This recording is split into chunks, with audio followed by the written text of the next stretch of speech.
Let's talk about my honest thoughts for Season 12 for Overwatch 2. My name is Abby. Welcome to the video, and you look absolutely beautiful and dashing today, might I add. With that being said, and that positivity out of the way, let's talk about some of the negatives in Season 12 as well as some positives, because when you love something and you want to support it, you should rightfully call out the good things and also talk about some things that are a little bit, like not good. We can probably improve it. So I'm going to be addressing some of the concerns that I personally feel aren't being talked about from a systematic point of view, because there's something that changed in the shop that isn't being given enough attention. And I hope that if I can start rallying people together, maybe we can make this spread out and reach other creators, and then hopefully Blizzard changes it again. For those of you that don't know, I'm going to start off with this little shop problem first, and we'll also talk about the positives. I'm not always about negativity. I do love Overwatch, and I do have nice things to say about this season too, but I feel like there's some things in this season that were also in the previous season that we really need to discuss. Not wasting any more time, I want to talk about the bundle, which is specifically the Ultimate Battle Pass bundle. Now, this bundle is about 150 dirhams, which is basically about, I think, $45 and euros, something like that. And the problem with this bundle is, back in the day, like a couple of seasons ago, these bundles come with 2 exclusive skins to this bundle. So if you only wanted a skin, you still had to pay the entire price, which was ridiculous. So when back then people were giving feedback, which Blizzard took in rightfully, and what they allowed us to do was actually buy these bundle skins. In this example, for example, let's say Heist Diva and 𝐒𝐈𝐈, you would be able to buy these skins separately from the hero gallery, so you didn't have to pay the $45. You could pay the initial 20 and just get one skin, right? That was a good change by Blizzard, because they actually listened to community feedback. The awkward thing that I pointed out last season, again, I feel like not enough content creators were talking about it, was that they actually walked back on this change, and Kaiju Roadhog and Kaiju Zenyatta, they were the Battle Pass, Ultimate Battle Pass bundle exclusive skins, and you couldn't buy them separately. So if you, let's say you were Zen main, you just wanted that Godzilla-like Zenyatta skin, you couldn't get that unless you paid for that entire Ultimate Battle Pass bundle. And it's very frustrating as a player, because one season they make a change, for a couple of seasons you're like, hey, this is a good thing, this is like one of those small things that matters a lot, and then they change it again, and they don't say a word about it, and then they pretend they never did anything. And it's just so frustrating, because like there's a very small group of people that actually raise their voices that, hey, by the way, like, why did you guys walk back on this one change that you made with the Ultimate Battle Pass skins? Because, like, for example, I actually bought the Ultimate Battle Pass bundle because I'm a big fan of it. I'm a big fan of the themes and everything. So for me, it was nice. I like the value with the 2,000 coins, and I'm going to buy that Genji bundle when it comes out, and all sorts of other things. So I was like, yeah, this is good value for me. But for example, my best friend wanted to buy the 𝐒𝐈𝐈 skin, if I'm not mistaken, and he didn't want to buy the bundle. Now, he was like, oh, it's fine, like I can just go to the hero gallery and buy the 𝐒𝐈𝐈 skin separately, but he couldn't, and that was frustrating. Why? Because before you could do that, and now for the past 2 seasons they changed it that you cannot buy those skins separately, and he's not willing to pay Blizzard that much money because he feels they've not earned that trust, which I completely understand and I completely agree with. Spend your money how you like. I personally spent it because I'm doing it from the perspective of supporting the art team and all the artists, and for a lot of the heroes I play, so I'm a big fan of the theme and aesthetics, but at the same time I see it from his perspective too, and we have a respectful discussion about it. There's no ill will between us. It's just like different perspectives, and it's always nice to have that, you know what I'm saying? So my conclusion to all of this, the first problem with this season was that Blizzard, for the love of God, please just make the Ultimate Battle Pass skins purchasable again in the hero gallery. Don't gatekeep skins, for the love of God. It's pixels. Like, gatekeeping things is just stupid to me. Like, it's pixels, man. Like in a video game, like if people are wanting to pay you one way or the other to get something, and it's still relatively expensive, let them do it. Like, why gatekeep it further and then say that, yeah, you just want this like one 𝐒𝐈𝐈 skin? Well, screw you. You still need to pay the entire 45 or 50 bucks that we want for the bundle. And it's ridiculous, because in some countries it's even more expensive than the dollar sign. So that's just something that I wanted to first get off my chest. I think that's really ridiculous, because hey, it's our hard-earned money that we spend a 9 to 5 obtaining, and then it's like they pull this shit on you, even though I wouldn't rant about it as much as I did for the past 5 minutes if it wasn't the fact that they didn't initially change it, because they did change it, and then they quietly changed it back. And it's like, why would you do that? Like, you made a change that people liked, and then you changed it. It's kind of like the new Sombra patch, where they changed Virus, they made it OP, and then they nerfed Virus, and then they buffed Virus again. And it's like, why are you doing things that people don't like? We told you this is not good, and then you did it again. Oh my god, it is so hard. is so hard to sometimes support this game. All right. Over exaggeration aside, let's talk about it a little bit seriously. So now I'm done talking about the shop. Let's talk about the gameplay in season 12. Let's talk about Clash. Let's talk about all that good stuff. First of all, I want to talk about the heroes. Okay, I genuinely want to start with some positivity because I've been a little bit negative towards the shop thing. My criticisms is towards how they're marketing the shop and the bundles. I think the skins and everything else are fine, right? Coming back to the actual gameplay itself, I think this balance patch that we are in is not that far off from being good. The problem, there's a couple of problems with it that I do want to discuss. However, I first want to talk about the goods, and then we'll talk about the bads and the uglies. Now, the good thing is at least for me, in my personal experience, I would say that 90% of the time, the squishy to squishy interaction actually feels pretty damn good. I can give them credit where it's due. I feel like when I'm playing the game and I'm interacting from like one squishy to another, whether it's DPS to DPS, DPS to support, support to support, you know, etc., etc., it actually doesn't feel that bad. It actually feels much better than ever before. And I think that's a good thing, which is also concerning because usually when, you know, things are beginning to feel good, that's when they pull the big trigger and the game just gets revamped into something else entirely and we enter the cycle of frustration yet again. I digress. I want to try and stay positive. So I think the squishy to squishy interaction is actually not that bad and they're doing a good job with it. There's still some things that need to be changed up. With all due respect, in all fairness, I personally believe that Baptiste should be 225 HP. If he's going to keep all this power in his kit and we're not going to nerf him, let's not beat around the bush. This character still is really mobile. He is possibly the only character in the game, if I'm not mistaken, that has no cooldown on his mobility. He can do it infinitely. And alongside that, he comes with 3 HP bars. He is a mini tank. So in my personal opinion, I do believe BAP should come down to 225. Otherwise, nerf the rest of his kit. I would rather bring him down to 225. So there's a little bit more risk factor to playing him rather than him existing and getting all this infinite value for free. Again, that's my opinion. If you disagree with it, it's completely fine because what I might see as good for the game is something different to what you might see as good for the game. And that's perfectly fine and valid. That is the whole point of having an opinion. Let's keep that in the back of our minds. Moving on for Baptiste, I do believe that the 𝐒𝐈𝐈 changes are absolutely stupid and ridiculous. Look, I'm an 𝐒𝐈𝐈 enjoyer myself. I'm not a Pylon enjoyer. There's a big difference between the two things. Pylon on its own is actually a completely different character. If you think about it, it's legit a mini mercy pocket that can heal and have almost, well, no, it does have infinite uptime, which is ridiculous.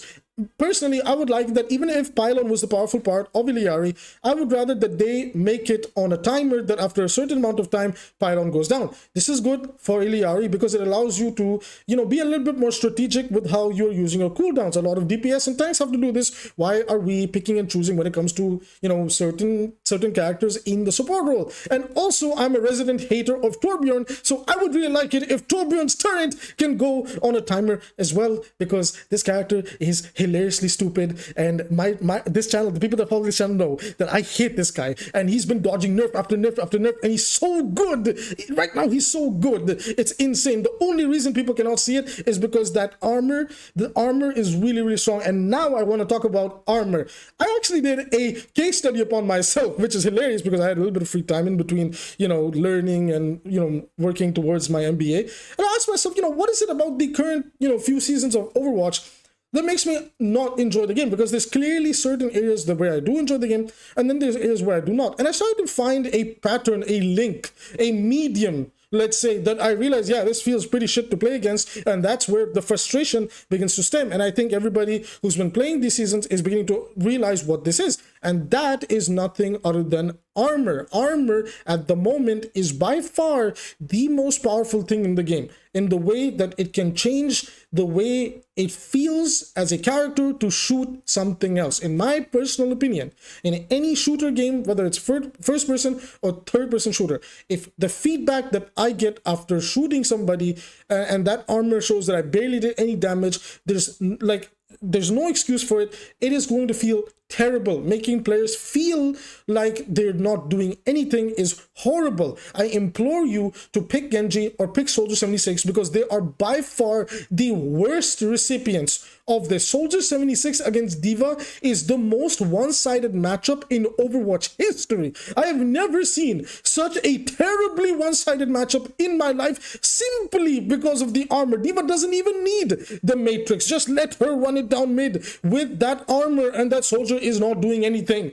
It is that bad for Soldier 76, and the same applies to the Genji versus Winston matchup. Once upon a time, that was actually a very skill-based matchup, and nowadays, it's not even half of that. Now it's just Winston walks on you, and you cannot do a single thing about it as a Genji, which again, I realized this was not the case even in 5v5 a few seasons ago, because armor was relatively tame, and it felt like, you had to be 2 steps ahead of the Winston, but if you could pull that off, you could safely take the 1v1. What I don't like about it right now is armor is so strong to the point that it makes your shooting towards that tank target feel completely worthless, pointless. The problem is that a lot of people that do not understand target priority, positioning, they're going to waste a lot of time shooting the tank, and then that frustration kicks in that, well, this tank is not dying, and then they get run over by it.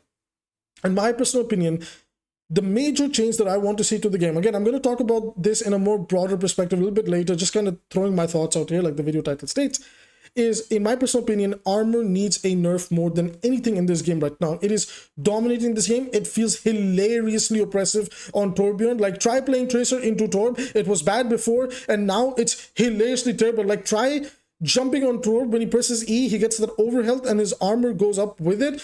Oh my god, I have never felt the fun in a game being sucked out as fast as that particular interaction. It is so mind-numbing how you can feel like you're doing absolutely nothing, and I don't think that's healthy for this game, especially since this game is, as they claim, a competitive shooter. I don't think there should be these type of mechanics, or, I guess in this case, armor is kind of like a quote-unquote passive thing. So these type of, like, I guess in this case, armor shouldn't be as strong as it is, to where it legitimately strips so much agency and power from an individual player doing something. I don't think that makes the game fun for anyone. I also think what that does is, because a tank has this type of survivability, it actually exaggerates upon the problems with the role, because now that your responsibilities, because you're even stronger, your responsibilities are even worse on you as a single tank, because now it means that now you do have so much agency to control the game,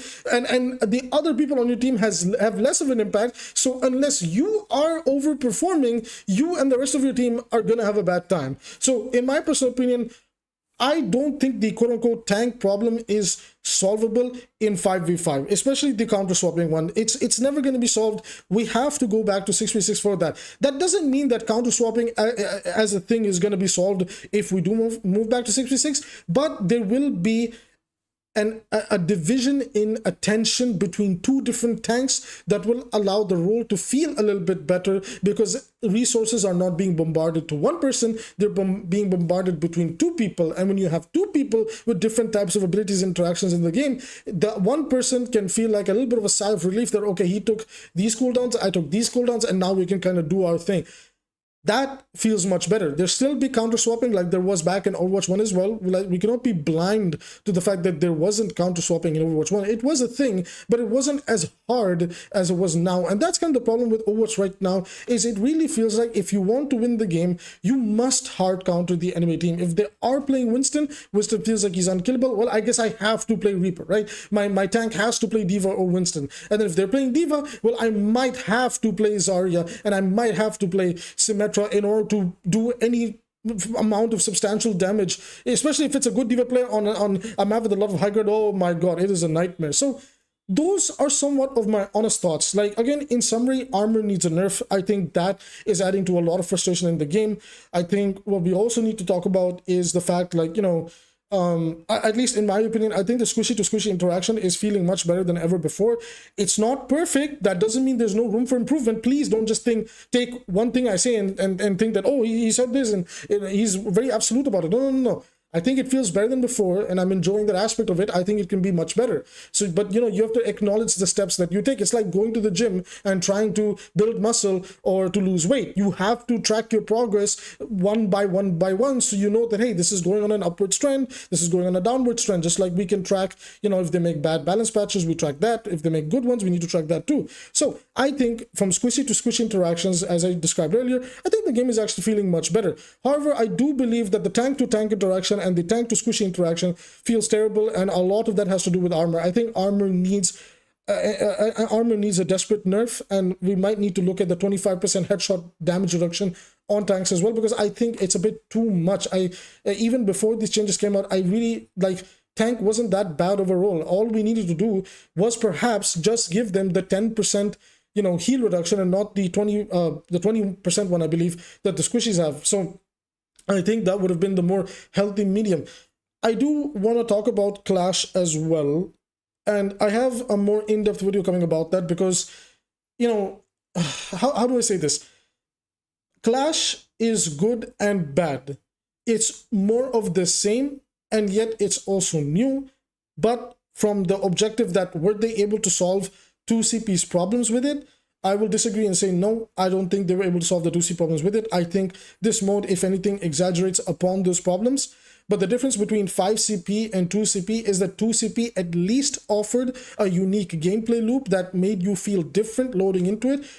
The problem I have with Overwatch right now from a game mode perspective is that Clash, the Flashpoint, and King of the Hill, all three of these game modes are literally the same to me. I do not understand the major difference between all of them. All of them, if you genuinely think about it and forget some of the objective tropes, all of them are the same thing. Go here, stand on this point, capture this point, move away, etc., etc. So one of the game modes has massive maps, one of the game modes has smaller maps, one of the game modes forces you to run back and forth, but at the end of the day, it's the same thing. It's one big rectangle, and you go from point A to point B, then from point B, hold point C, choke, then walk back to point B because they're pushing in, and then the cycle kind of goes on. You see where I'm going with this, right?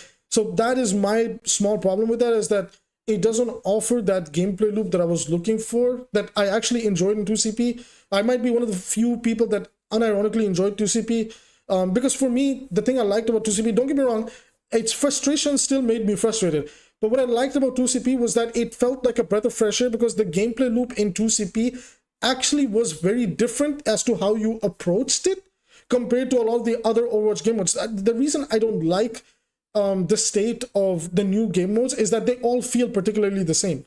And it's like, well, what's the point of making a new game mode if it's just going to feel like the other one? You know, like the whole point of a new game mode is for it to feel a bit different. Hell, I might even go as far to say is if they can balance it well, actually they can never balance any of these things well, just go ahead and capture the flag on for quick play. Like, at least that is actually a different game mode where you and your team have to go to an objective and then escort it back. And it's a bit of a different take at the game mode because of the whole flag aspect. That's just a blistering hot take from me. Don't take it seriously. I just threw it out there for the fun of it. Anyways, everybody, that's it for my honest thoughts on the current season. I think the season is okay. It's a good 7 out of 10. It's enjoyable. Nerf armor, nerf some of the tanks, not all of them, you know, and the squishes are doing pretty well. I still think 1 or 2, 3 characters need a buff and 1 or 2, 3 characters need a nerf. Those I will talk about in a future video. Thank you so much for supporting this channel and coming this far with me. We're almost closing in on 6,000 subscribers. So again, if you're watching this video and you're enjoying the content, you want to support the channel for free, all you have to do is hit like and subscribe. If you want to support me financially, you can use the super chat on YouTube, or you can check out my Patreon. It means the world. Any type of support you do for me, I appreciate you. I love you. And with that being said, I will see you in tomorrow's video.